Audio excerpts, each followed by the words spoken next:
মওদুদী সাহেব কোরআনের জাহিরি অর্থ অস্বীকার করলো, সকল মুফাসসিরদের ব্যাখ্যা অস্বীকার করলো, বুখারী শরীফের রাওয়ায়াতও নিল না, তার কথার পক্ষে বাইবেল থেকে দলিল দিচ্ছে। জামাত ইসলামের ভাইরা কথাগুলো কিভাবে নিবে এটা আমি জানি না, তারা তো সীমা লঙ্ঘন করে ফেলতেছে। এখন মানুষ বলে আমি কথায় কথায় কাফের বলি, তা আমি কথায় কথায় কাফের বলি না কাফেরকেই কাফের বলি? কোরআন শরীফের আয়াতের ইনকারকারী কি? সাহেব জামাতের ব্যাপারে যে গুরুত্বপূর্ণ একটি অভিযোগ করেছেন, this point is very important, গুরুত্বপূর্ণ একটি বিষয়। আসলে মানুষ এক একজন এক এক দল করবে, এটা স্বাভাবিক, দিস ম্যাটার ইজ নর্মাল, এখানে প্রশ্ন তোলার কিছু নাই।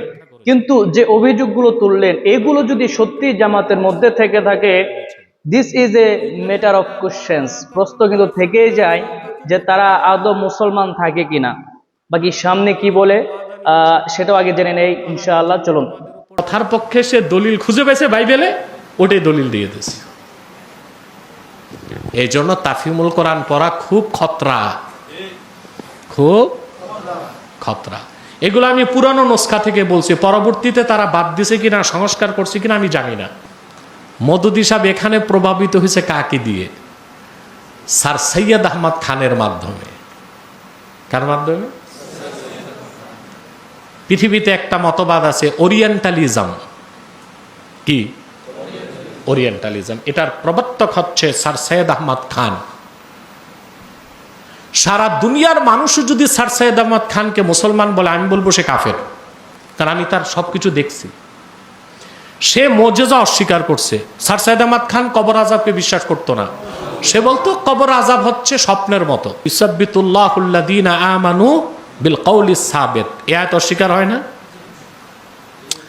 এই আয়াত দিয়ে সমস্ত মুফাসসির একমত, কবর আযাব আল্লাহ প্রমাণ করছেন। দেখেন যে বিষয়টি উপস্থাপনা করা হলো, যে আয়াতকে অস্বীকার করে, this didn't feel right to me, আমার কাছে বিষয়টা কিন্তু একদমই ভালো লাগে নাই।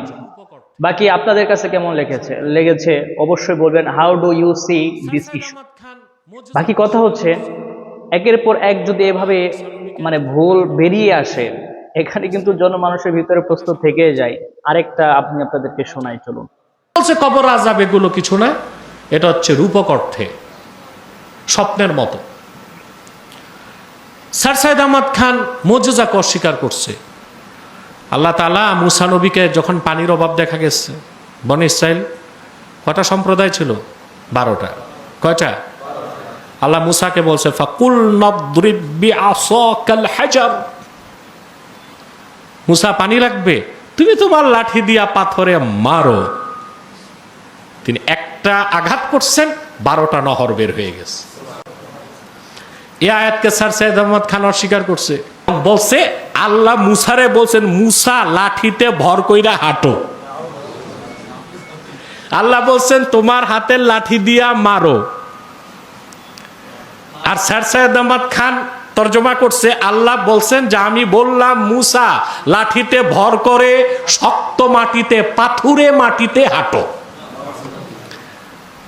এই ব্যাখ্যা করার সুযোগ কেন হয়েছে? কারণ বিষয়টা আপনারা কিভাবে দেখতেছেন? How do you say this issue? অবশ্যই কমেন্ট বক্সে কমেন্ট করবেন ইনশাআল্লাহ। বাকি আমি নিরপেক্ষভাবে আপনাদের কাছে ভোট চাই, আমি এখানে কারোর দালালি করতেছি না, জামাতের পক্ষে বিপক্ষেও কিছু বলতেছি না। আমি ওনার বয়ানটা জাস্ট একটু আপনাদের সাথে কি বলে ওটাকে ডিসকাস করলাম, তো পেশ করলাম আপনাদের সামনে মতামতের জন্য। অবশ্যই কমেন্ট বক্সে কমেন্ট করবেন ইনশাআল্লাহ তাআলা।